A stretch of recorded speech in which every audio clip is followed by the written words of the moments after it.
Bismillahirrahmanirrahim. Assalamualaikum warahmatullahi wabarakatuh. Innal hamdalillah wassalatu wassalamu ala Rasulillah wa ala alihi wa ashabihi wa man walah. Amma ba'd.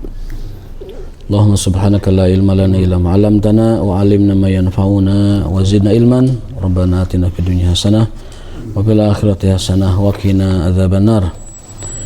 Bapak Ibu sekalian yang dimuliakan Allah Subhanahu wa taala, kita berada di penghujung bulan Sya'ban ya, hari dan besok. Kemungkinan puasanya Sabtu berdasarkan hisab Muhammadiyah, Persis dan NU ya. Namun demikian ada dissenting opinion, kata Profesor Thomas Jamaluddin, ada kemungkinan Minggu malah. Jadi Sabtu masih bisa ngabaso. Ala kulli hal, kita menunggu putusan pemerintah, entah yang disahkan nanti yang Sabtu atau yang Minggu, tapi dua kemungkinan opsi pendapat itu bisa disahkan dua-duanya. Yang penting mungkin nanti di panitia isbat akan melihat hilal secara kasat mata melewat teropong. Jika didapati bahwa itu adalah di hari Sabtu, maka kita Sabtu, dan Minggu kita Minggu. Hari ini saya merasa punya hutang untuk menjelaskan tentang fikih puasa. Ini sering kita bahas berulang, tapi karena mau Ramadan kita berbekal ilmu dulu untuk Ramadan supaya kita lebih tahu tentang fikih Ramadan atau fikih puasa. Nah, hari Jumat kita libur dulu, munggahan ya. Besok terakhir untuk kajian di minggu ini. Kitabus Shiyam, bab tentang puasa. Saya ambilkan dari kitab At-Tadhhib fi Matnil Ghayati wa Taqrib. At-Tadhhib fi Adilatil Matni Al-Ghayati wa Taqrib. Ini fikih Syafi'i ya.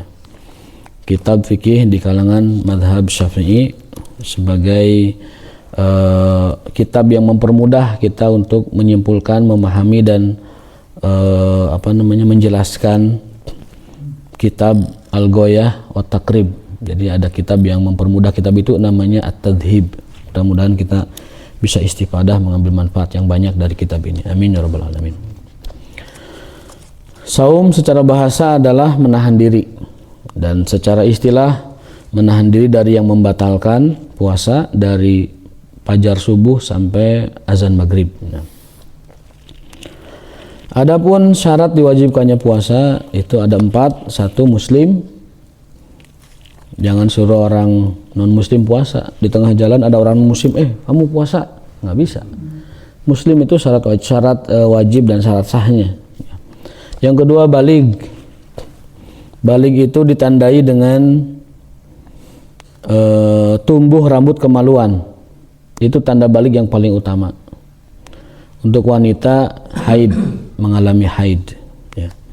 Jadi kalau anak kita, cucu kita sudah tumbuh rambut kemaluannya, maka dia sudah balig.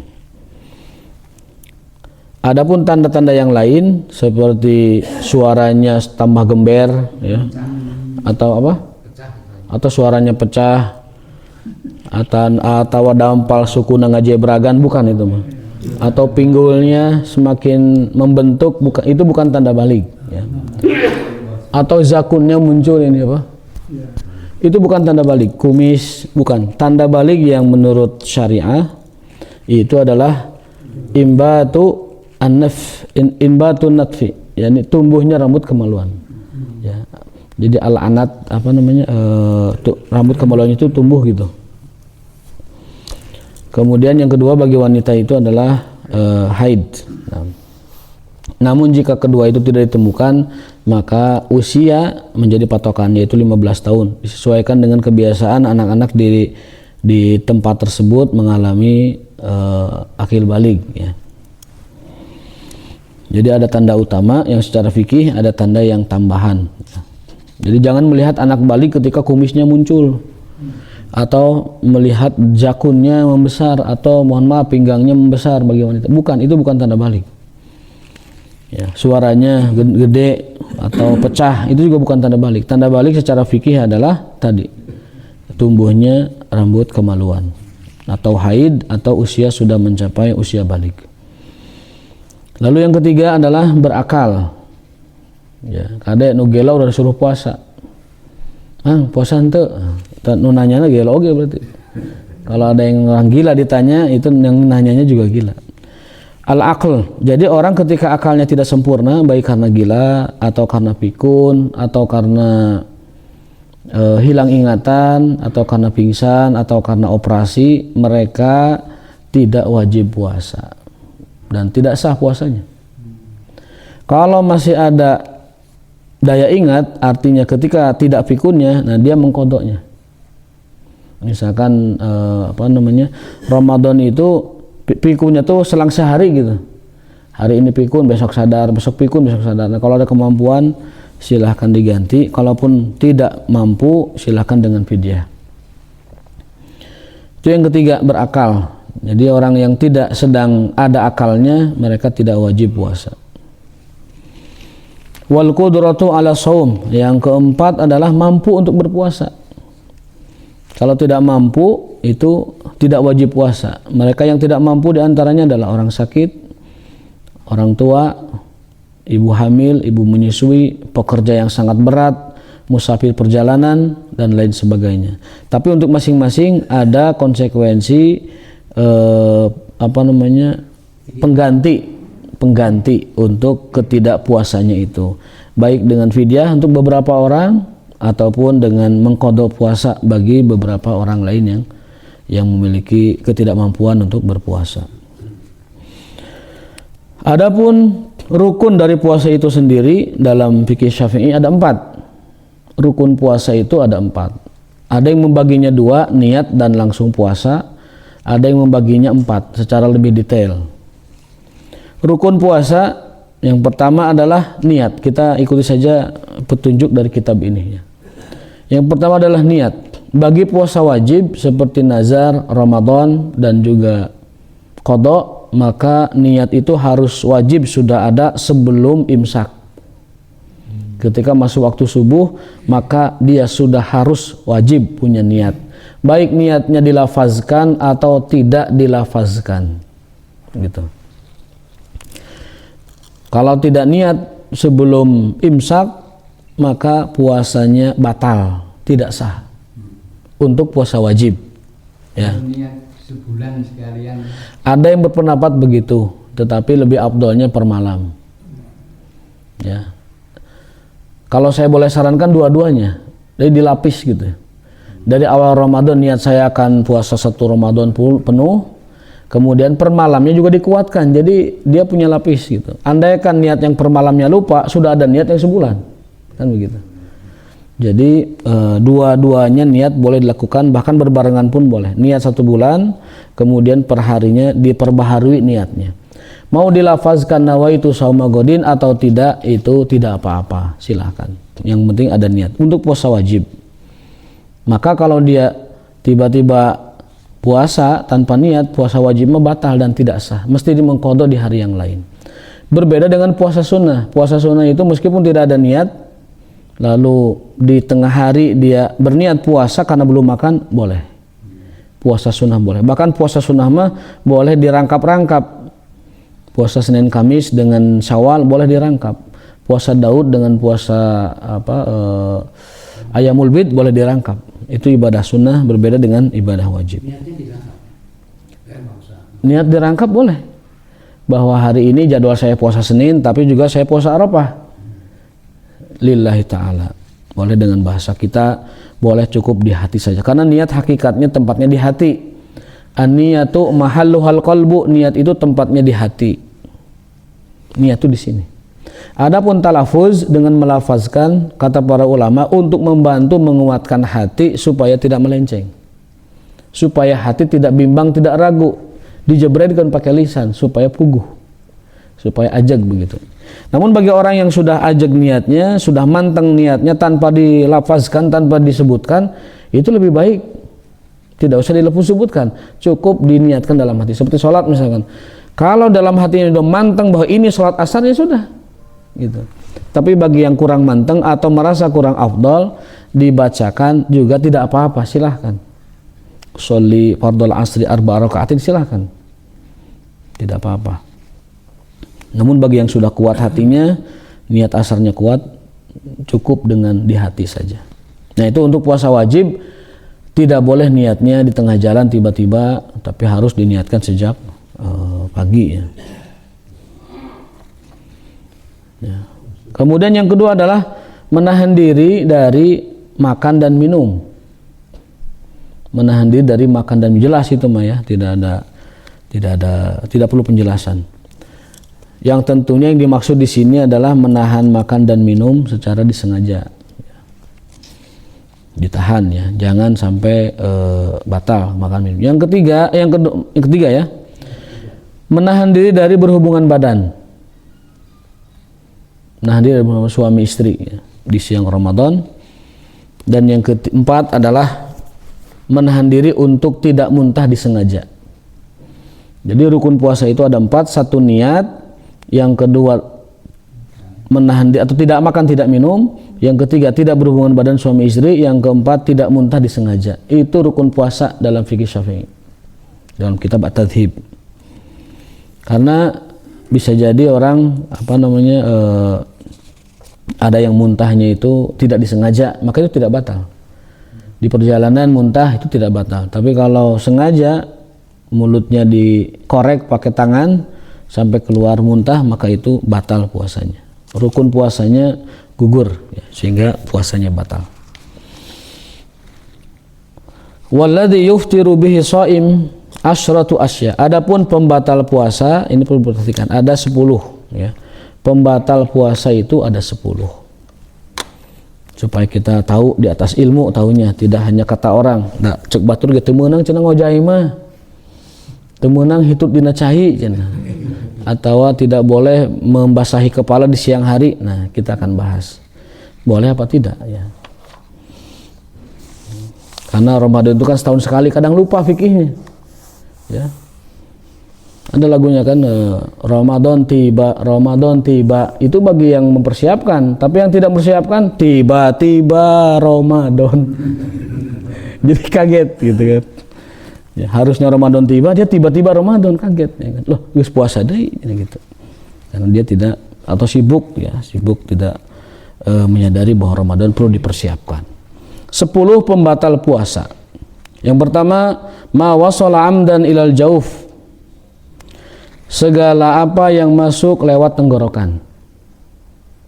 Semua yang masuk tenggorokan membatalkan puasa. Iya, kerongkongan. Kerongkongan sama? Beda. Iya, kerongkongan. Kerongkongan. Segala ya. Tenggorokan, napas, paru-paru.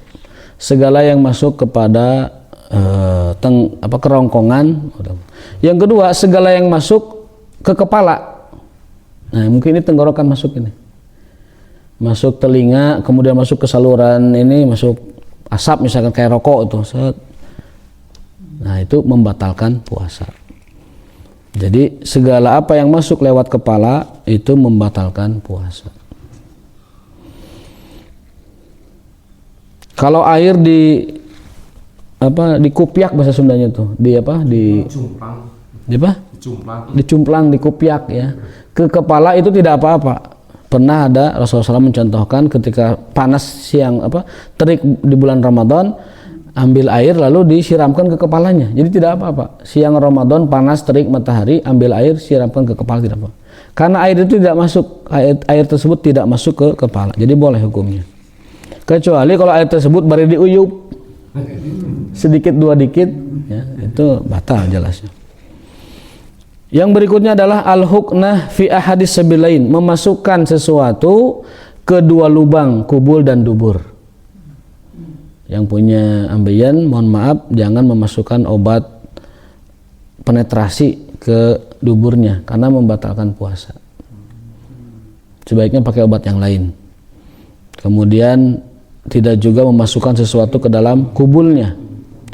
Termasuk memasukkan ke dalam badannya ini infus. Infus itu kalau infus nutrisi ya, suntikan nutrisi infus itu membatalkan puasa. Namun suntikan yang non nutrisi seperti vaksinasi, seperti apa nih yang kalau gigi tuh apa? meningitis, Bukan, mau gigi. inhaler, Yang kita sebelum disabut gigi disuntik dulu kan? Bius, ya. Itu tidak membatalkan. Al-huknah, suntikan atau apapun yang masuk ke tubuh kita, terutama 2 lubang ini, kalau itu sifatnya infus, nutrisi, batal. Tapi kalau non nutrisi tidak batal. Jadi mau vaksinasi silahkan, mau imunisasi silahkan, meningitis silahkan, suntik bius gigi silahkan. Cuci darah itu termasuk masukin itu kan darah ke badan ya. Biasanya orang cuci darah nggak puasa kok. Biasanya orang cuci darah nggak puasa, sakit kan? Jadi orang cuci darah mah sudah masuk kategori sakit. Biasanya tidak puasa. Nah, jadi segala macam suntikan, segala macam penetrasi ke tubuh kita, kalau itu sifatnya nutrisi batal. Tapi kalau non nutrisi itu tidak batal. Jadi yang mau umroh disuntik dulu meningitis atau suruh vaksinasi tidak apa-apa, itu tidak membatalkan. Yang membatalkan hanya suntikan infus. Terus inhaler asma gimana? kalau insulin gimana? Insulin nutrisi bukan? Itu untuk diabetes itu. Diabetes.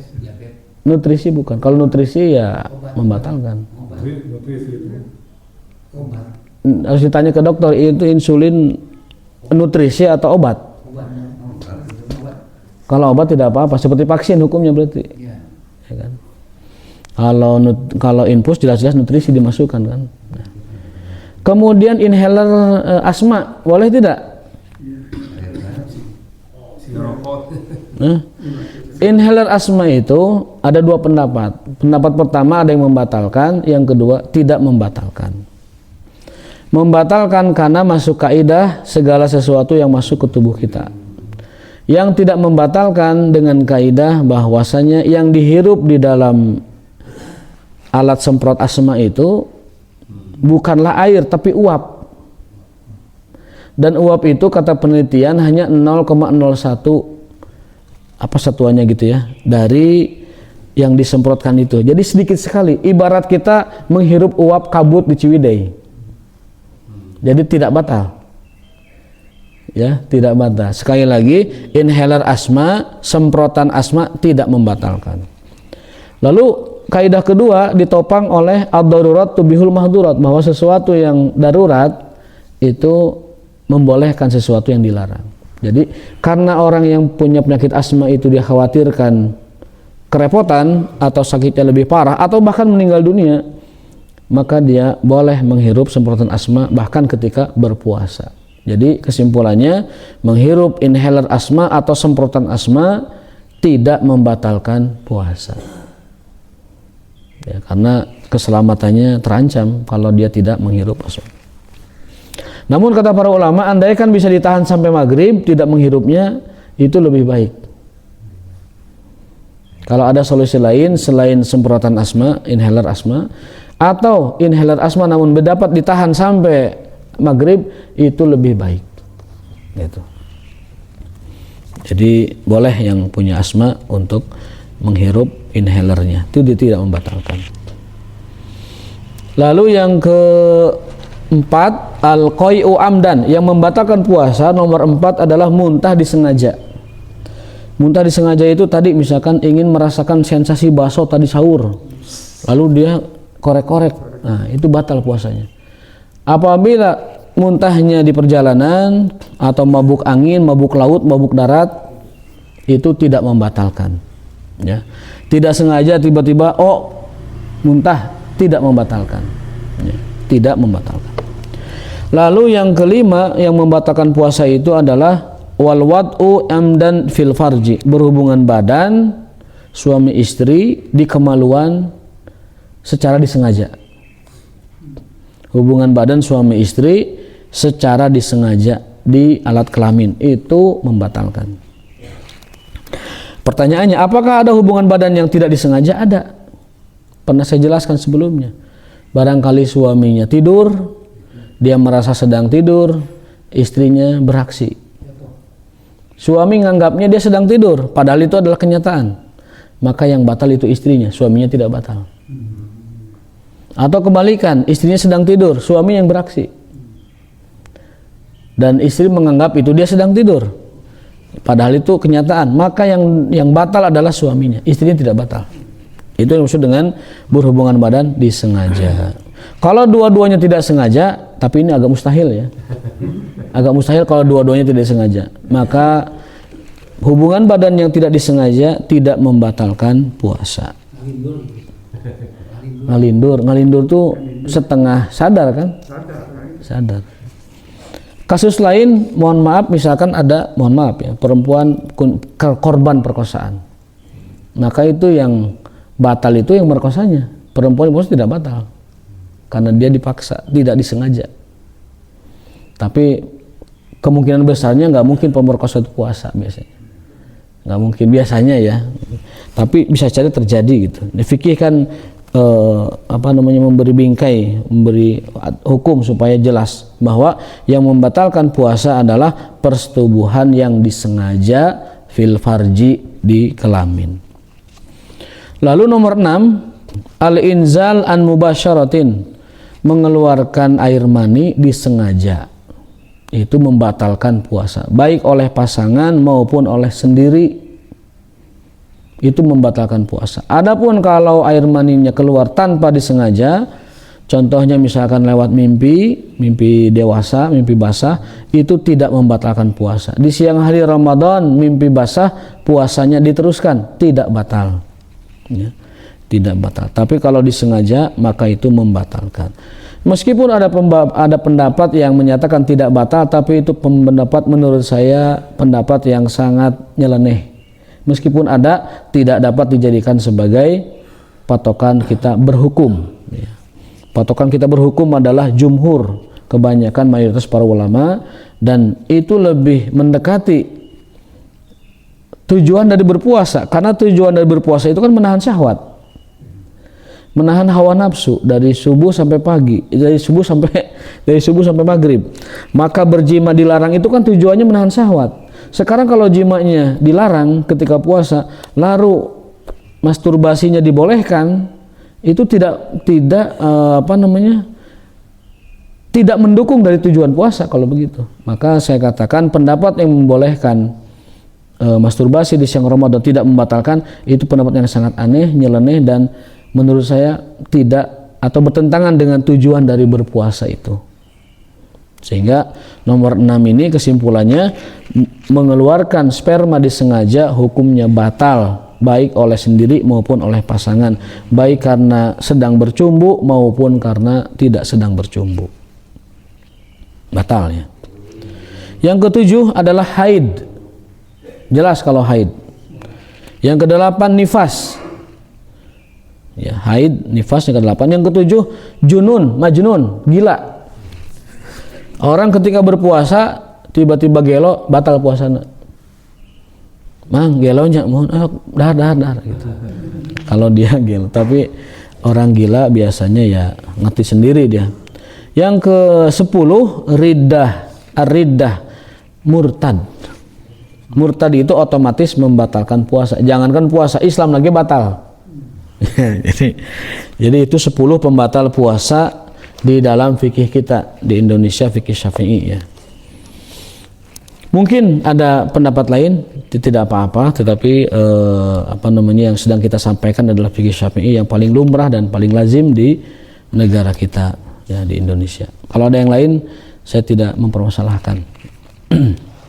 Tapi saya bisa pastikan setiap keterangan yang disampaikan di sini ada dalil-dalilnya yang sengaja tidak dibaca karena waktu dan juga terlalu panjang pembahasannya. Ya. Saya meringkaskannya saja tanpa disebutkan dalilnya secara rinci.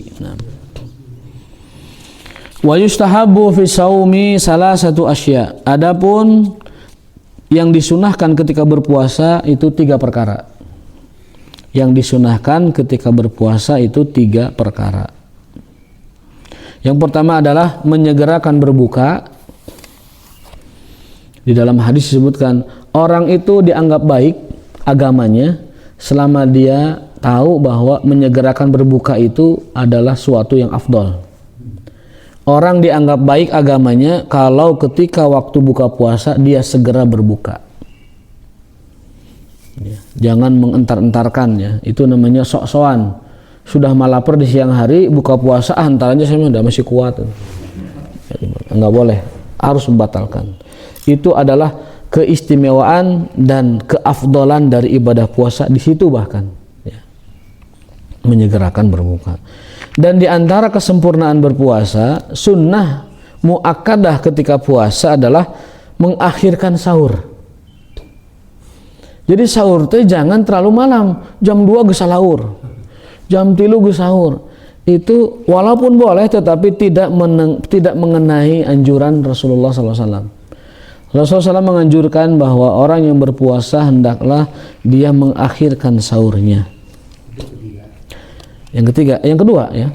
La tazalu ummati bi khairin, umatku dipandang baik kalau mereka menyegerakan berbuka dan mengakhirkan sahur.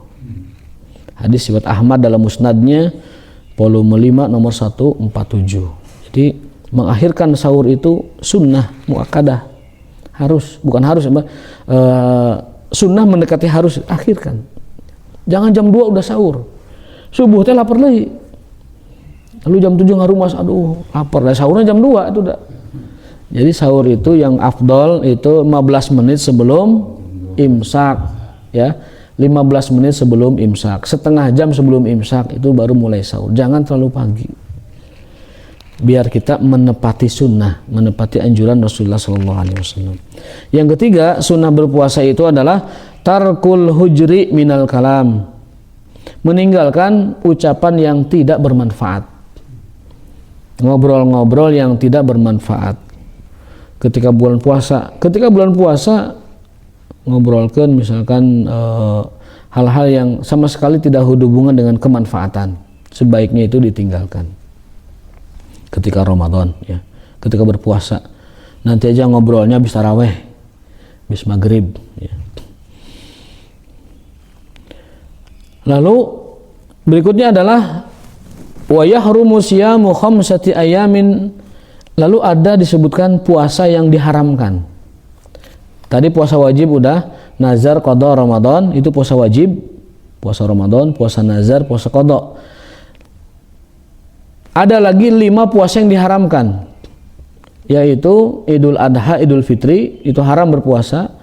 Kemudian 3 hari tasyrik, yaitu hari ke-11, 12, 13 bulan Dzulhijjah, ba'da kurban. Itu hari diharamkan berpuasa. 2 hari raya plus 3 hari tasyrik, itu hari diharamkan berpuasa. Ya. Kalau mau berpuasa nanti setelah hari Idul Fitri ada puasa Syawal. Tapi puasa Syawal itu anjurannya tidak langsung. Tidak dianjurkan melakukan puasa sunnah Syawal secara langsung. Tunggu 2 minggu setelah Lebaran. Dalam hadis Aisyah disebutkan bahwasanya Rasulullah SAW dan para sahabat melakukan ibadah sunnah Syawal 2 minggu setelah Lebaran. Jangan langsung. Apa alasannya? Loba keneh kakaren. Masih banyak kakaren, siapa yang makan? Yang kedua, annas mazalu yatazawarun, orang-orang masih silaturahim. Masih ada yang bertamu, masih ada yang berkunjung, masih ada yang kesana kemari safar dan sebagainya. Jadi kalau kita ingin menepati sunnah, ingin mengikuti anjuran Rasul, lakukan puasa Syawal 2 minggu setelah Idul Fitri. Ada yang langsung tapi itu boleh, tapi tidak mengikuti aturan, tidak mengikuti himbauan lah. Boleh tapi tidak mengikuti anjuran. Saya katakan bukan nggak boleh, boleh, tapi Rasul mencontohkannya 2 minggu setelah Idul Fitri. Tidak nyunah dalam arti kata pelaksanaannya itu terlalu dini. Terlalu dini. Karena orang masih berkunjung kan, kalau orang datang ke tamuan kan afdolnya dia batalkan puasanya. Harus menyuguhi tamu. Lalu kita menyuguhi, kitanya puasa, kan nggak elok. Ya, kita tuan rumah, tamu datang, tamu makan dulu, kita, oh maaf saya mau puasa, kan nggak enak tamunya. Aduh, kalau gitu saya nggak bertamu hari ini, saya bertamu nanti saja, misalnya gitu. Jadi sebaiknya puasa Syawal itu 2 minggu setelah. Namun bagi orang yang benar-benar merasa, aduh saya nggak bisa kalau 2 minggu, harus sekarang karena 2 minggu berikutnya saya akan keluar negeri, saya akan safar, saya akan begini, ya itu silakan. Kondisi khusus itu mah, kondisi khusus. Ya. Saya bicara kondisi umum bahwa afdalnya puasa Syawal itu 2 minggu setelah Idul Fitri. Kalau puasa Syawal itu bagusnya mana? Syawal dulu atau qada dulu yang nyutan? Qada itu kan waktunya banyak sampai setahun berikutnya, maka Syawal dulu. Tapi kalau dia mau qada dulu silahkan, tidak masalah. Tidak ada aturan bahwa yang wajib dulu baru yang sunnah, karena yang wajib di sini punya waktu panjang, maka boleh Syawal dulu. Bahkan kalau kita lihat sejarah, orang-orang zaman dahulu melakukan qada puasa Ramadan itu di akhir tahun, di bulan Sya'ban. Hadis Aisyah misalnya, Aisyah itu biasa mengqada puasa Ramadan yang kelewat itu di bulan Sya'ban. Artinya dari Syawal, Zulqa'dah, Zulhijjah sampai sebelum Ramadan berikutnya itu mereka melaksanakan puasa yang biasa. Ya, puasa sunnah-sunnah biasa. Nanti di Sya'ban digenapkan kekurangan-kekurangan qada di bulan Ramadan. Jadi bulan Syawal itu mau qada dulu silahkan, tapi menurut saya lebih baik Syawal dulu. Qadanya nanti saja. Punya waktu yang panjang sampai ke bulan Sya'ban. Tidak usah khawatir karena orang-orang dulu juga para sahabat itu mengqadanya bahkan di Sya'ban sebelum Ramadan, termasuk istri baginda Rasulullah SAW, ibu kita Aisyah radhiyallahu taala anha. Kalau berniat qada bulan Sya'ban ya, bas qadanya kan. Meninggal sebelum dilaksanakan. Ya tidak apa-apa kan, meninggal, sudah meninggal. Sudah niat ya. Sudah niat kan. Kalau dia masih punya hutang dipuasakan ahli warisnya, tapi dalam kitab ini mah cukup difidyah saja. Fidyah, orang punya hutang puasa belum dibayar difidyah. Ya, gitu. Tapi kalau kodonya ditunda-tunda sampai lain tahun, pahala puasa seperti setahun puasa, nanti kalau kodonya sudah dibayar. Kata siapa? Katanya kalau kita sesudah Ramadan, kita Ramadan, kemudian batal dan Ramadannya itu tidak batal, itu kan soal setahun katanya, 30 hari tambah 6 hari Syawal kan, pahalanya. Pahalanya. Ya. Tetapi kan kondisi orang berbeda-beda. Ya. Bisa jadi ada orang 1 bulan dia tidak bisa puasa. Lalu dia qada sepenuhnya di bulan Syawal. Terus puasa Syawalnya kapan? Bukan. Misalnya.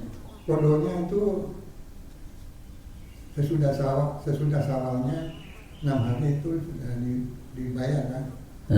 Kodonya belum kan. Enggak, Ramadan itu mau sempurna mau tidak, kemudian diikuti oleh 6 Syawal, Sita Syawal itu dapat 360 pahala. Bulan puasa sudah lewat, meskipun dia punya kekurangan di situ. Kemudian diteruskan dengan Syawal, dia tetap mendapat keutamaan puasa setahun penuh. Karena hitungannya tidak matematis seperti itu banget gitu. Ini 30 plus 6 kali 10 sehingga 360 tidak. Toh jumlah harinya juga kan tidak 360. 354. 354 ya kan? 354 tambah 6 kan. Iya, maksudnya hitungannya tidak terlalu matematis seperti itu. Artinya orang yang berpuasa Ramadan kemudian atba'ahu min Syawal 6 hari, dia seperti puasa 1 tahun penuh. Bahkan ad-dahr itu diartikan oleh sebagian ulama bukan 1 tahun penuh, selama-lamanya.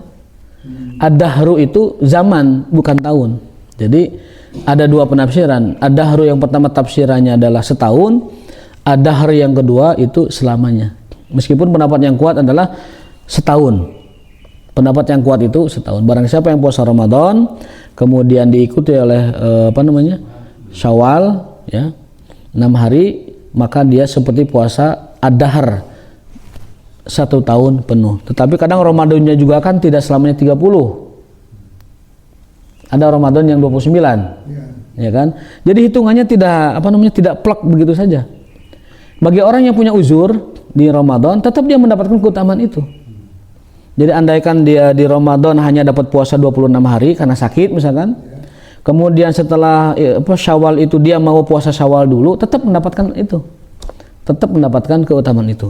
Makanya Nabi tidak berbicara angka di situ. Berbicaranya barang siapa yang berpuasa Ramadan kemudian diikuti oleh 6 hari bulan Syawal, fakaan nama somadahar, seperti dia berpuasa 1 tahun penuh. Tidak dirinci angka dan jumlah harinya. Maka kalau ada orang Ramadannya penuh meskipun ada batalnya karena sakit, lalu ditambah dengan Syawal, dia tetap mendapatkan keutamaan seperti orang berpuasa 1 tahun penuh. Dipahaminya seperti itu, tidak angka-angka detail seperti yang dihitung-hitung tadi seperti itu. Meskipun kalau dihitung-hitung pas angkanya gitu. Meskipun dihitung pas angkanya. Puasa Syawal kan ada batasan Iya, ya. 6 hari. Iya, lantas bulannya bulan apa tuh? Bulan Syawal saja. Bulan Syawal. Karena bulan Syawal itu berbatas waktu dan qada Ramadan itu batas waktunya panjang, maka dahulukan yang berbatas waktu pendek ya. Baru kemudian lakukan yang berbatas waktu panjang. Gitu. Bisa dicicil.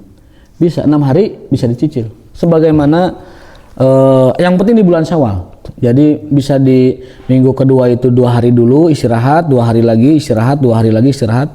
Boleh, ya. Bulan Syawal.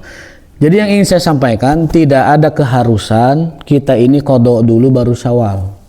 Itu satu. Yang kedua, kalau kita lihat sejarah, para sahabat melakukan qadanya bahkan di akhir waktu, di bulan Sya'ban, begitu. Karena kalau berbicara gimana kalau meninggal duluan, kalau bicara meninggal duluan, gini ceritanya. Kalau ada orang 1 bulan, misalkan nggak bulan puasa, lalu mau mengqada di malam Idul Fitri meninggal, gimana mengqadanya? Kalau bicara masalah ajal, ya. Maka mengqadanya dengan fidyah ahli keluarganya, ahli warisnya memfidyahkan dia ketika dia tidak berpuasa, belum mengqada puasanya, gitu.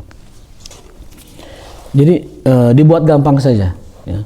Dibuat gampang saja. Setelah Idul Fitri, kemudian 2 minggu setelahnya itu adalah Syawal. Setelah Syawal beres, nanti ada waktu, terus ada waktu 10 bulanan, bayar tuh qada-qada kita ketika Ramadan tidak bisa, dicicil 1 hari, 2 hari, sampai Sya'ban berikutnya. Yang tidak boleh itu kalau melewati Ramadan berikutnya, itu nggak boleh.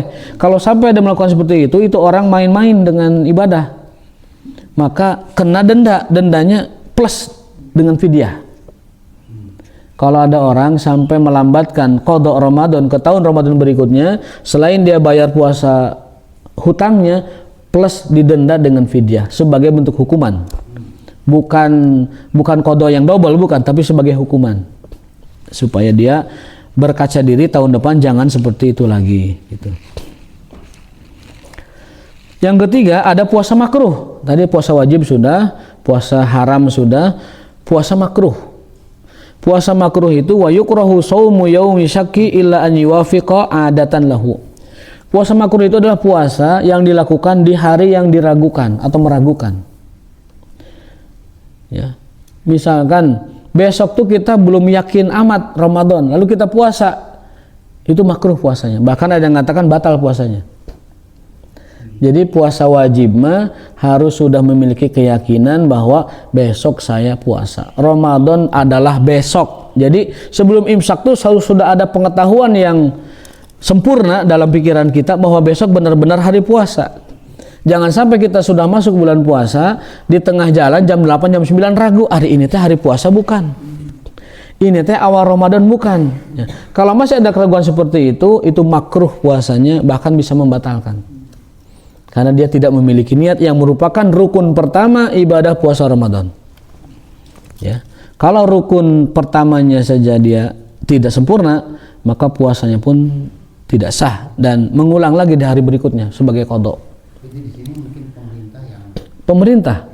Di sini pemerintah yang menetapkan hari awal Ramadan, kita ikuti pemerintah. Karena ada kaidah qararul hakim yuzilul khilaf. Keputusan pemerintah adalah harus menghapus perbedaan pendapat semestinya, ya. Jadi kita ikuti saja nanti keputusan bagaimana dari pemerintah. Disitulah kita berpuasa bersama-sama. Dan Idul Fitrinya pun disitulah kita berpuasa Idul Fitri. Nah kalau sekarang kita lagi puasa, kedengaran takbir di yang beda dari hari rayanya. Nah kita yang lagi puasa itu gimana gitu? Ya tetap puasa. Puasa. Tetap puasa. Kita ikut pemerintah puasa. Ada kelompok lain sudah berbuka, yang berbuka silahkan. Kita tetap puasa. Ya, karena kita mengikuti puasanya pemerintah. Ya? Iya, jangan ikutin asal dengan takbiran. Oh, ayo ngupat. Padahal kita masih ada puasa. Ya, jadi kita ikutin keputusan pemerintah. Sikat gigi boleh sampai zuhur. Setelah zuhur makruh hukumnya. Jadi kalau mau sikat gigi maksimal zuhur. Karena kalau sudah zuhur ke bawah itu hausnya semakin serius ya. Baik, itu puasa makruh ya. Adapun puasa sunnah itu tidak terbilang banyak ya. Nanti jelaskan di berikutnya. Saya pikir ini baru setengahnya, mungkin besok kita lanjutkan ya fikih puasa dan sekaligus menampung pertanyaan dan lain sebagainya supaya lebih mantap lagi insyaallah. Barakallahu fikum, subhanakallahumma wa bihamdika asyhadu an la ilaha illa anta astaghfiruka wa atubu ilaik. Wassalamualaikum warahmatullahi wabarakatuh.